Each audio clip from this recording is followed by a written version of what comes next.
Huge masses of stones forming perfect pyramids. We've all seen the most recognizable Egyptian buildings and have an approximate idea of what's inside them. But what's under the pyramids? It turns out that under the Egyptian land, there are as many mysteries as on the surface. This is Infinity, and in this episode you'll find out what strange things are happening and are under the pyramids right now.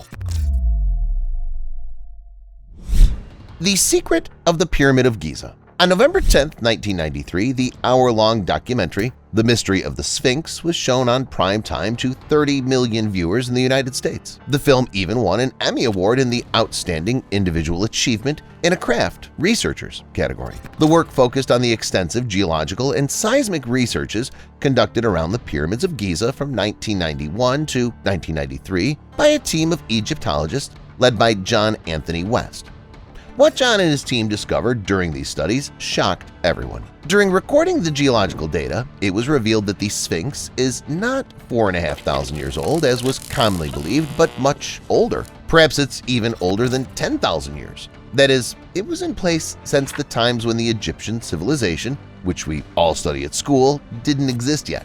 Also, these researchers helped to discover a huge network of previously undiscovered tunnels and rooms directly under the Sphinx, deep in the sand. Viewers and historians around the world have asked themselves one single question: what does it all mean? What secrets could all these unexplored catacombs hold? At the same time, another team of German engineer Rudolf Gottenbrink launched a small robot equipped with a camera into a narrow tunnel 7.8 by 7.8 inches inside the Great Pyramid of Giza. The robot didn't get far enough. After only 196 feet, it came to a dead end. In front of it was a real door made of material resembling marble or limestone. But the strangest thing was that the door had two brass handles. Such metal, like copper, was found nowhere else in the Great Pyramid of Giza, aka the Pyramid of Khufu. The fact that at great depths the research robot stumbled upon a door with copper handles literally stumped the scientists. But even more interesting was the question, what could be behind this door? Curiously enough, the Egyptian government called the door a hoax and forbade further research, despite all offers to give the robot to local scientists to open the door and see what was behind it. John West and his team were kicked out of the pyramid's territory. In 1995, John wanted to return and start exploring again, but the petition was denied. Why didn't the authorities let the scientists continue their research? Maybe they're hiding something. Or do they think the work is pointless? Share your thoughts in the comments and stay tuned to learn even more secrets and mysteries of ancient Egypt. In one of the archives, a record was found of how in 1817 the British consul, General Sir Henry Salt, together with the Italian Giovanni Caviglia, discovered a huge tomb west of the pyramids of Giza, which was the entrance to a giant maze of underground passages. Unfortunately, the two men were not historians, so the underground network was of no scientific value to them. Nevertheless, stories and records hinting at the existence of a whole underground world under the pyramids have existed for thousands of years. If you remember the ancient Greek legends, you can see a large number of references to a ground subterranean complex called Labyrinth next to the Pyramid of Hawara, about 52.8 miles from Giza. Iamblichus, a Syrian philosopher in the 4th century AD, wrote that the entrance to the underworld of passages and tunnels is inside the body of the Sphinx. But what were all these long passages for, and who built them? Electricity in ancient Egypt. Right under the stone shell, the pyramid is built of different kinds of limestone. As one of the theories says, such material was chosen specially to evenly distribute the weight of the pyramid itself. But all the underground tunnels and passages were made of granite, one of the strongest stones on Earth, of which there's not much in the whole desert. It turns out that it was obviously imported from abroad on purpose. That is, hundreds of thousands of tons of granite arrived on the ships and were transferred through a huge distance in order to build tunnels inside the pyramid. You have to admit it's strange. So here the theory says that the granite has been chosen thanks to its specific features. It's slightly radioactive and studded with large quantities of quartz crystals. You've probably heard about the quartz watches, which are charged by the movements of the hands. The same principle was used by the authors of the pyramids. quartz ionized the air around it and its electrical conductivity increased. But why? The Giza Plateau is located at the top of the system of underground rivers. In confirmation of this, there is a fact that about 100 years ago, the Nile broke its banks and flowed close to the pyramids. It's possible that the pyramids were built in order to generate energy by means of the rivers through piezoelectric effect. Mummies in the sand. The Pyramid of Djoser is the oldest large stone building that survived to this day.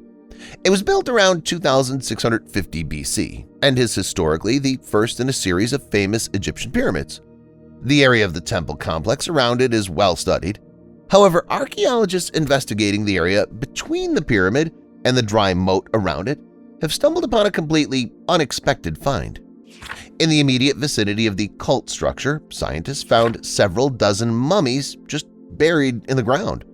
Several embalmed bodies were in wooden coffins decorated with inscriptions and drawings. According to archaeologists, the inscriptions do not form a coherent text. Apparently, the artist who painted the coffins was illiterate and simply tried to reproduce what he saw.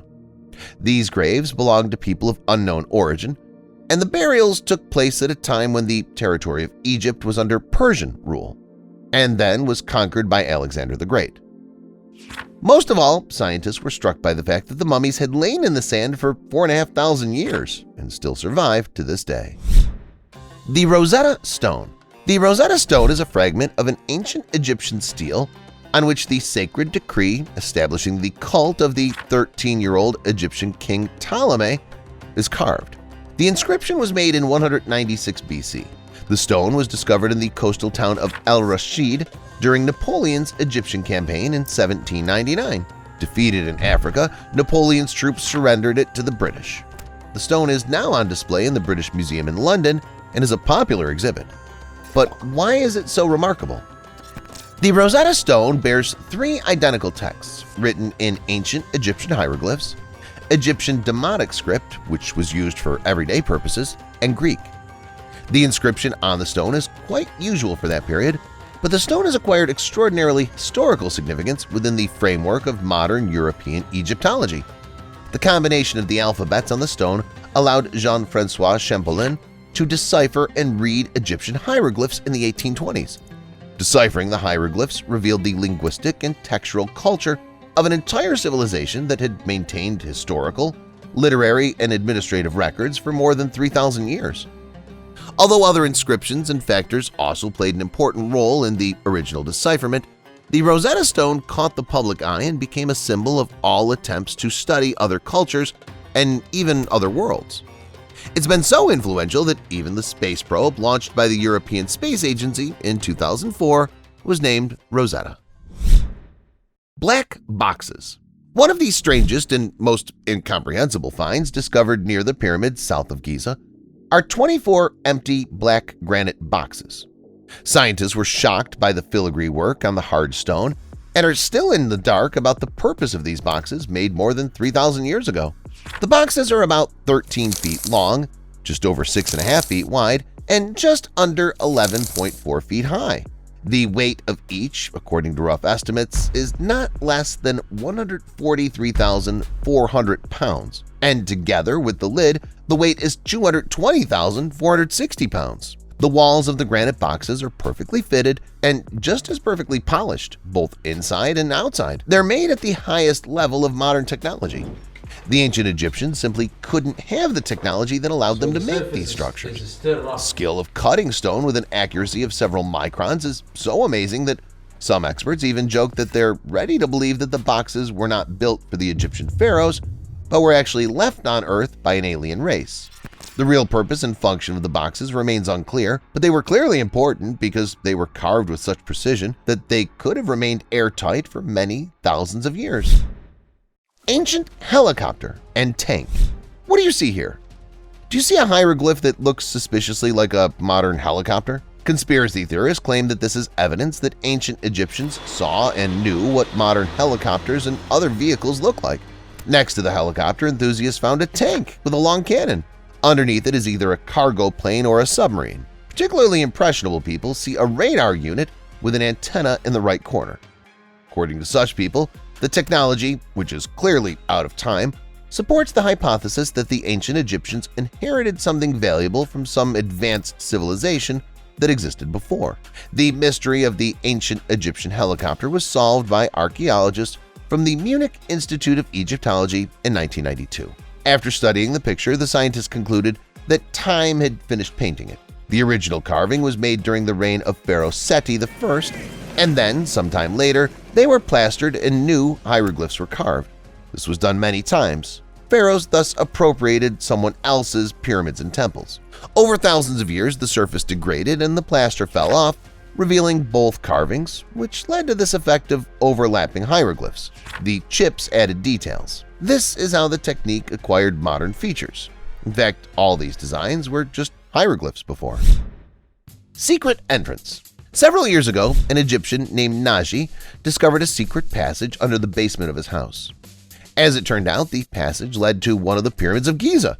Digging in his own garden, a local resident of the village of Al-Haramin found a tunnel lined with stone slabs which led directly to the Great Pyramid of Giza. Archaeologists believe that in ancient times this passage led to a secret temple on the Nile, but the true purpose of this ancient tunnel is still a mystery. But Naji was clearly delighted with this find, as now he can take tours to the ancient tunnel literally from his home. That's all, guys. Do you think the Curse of the Pharaohs really exists? Share your thoughts in the comments. Thanks for watching, and see you later.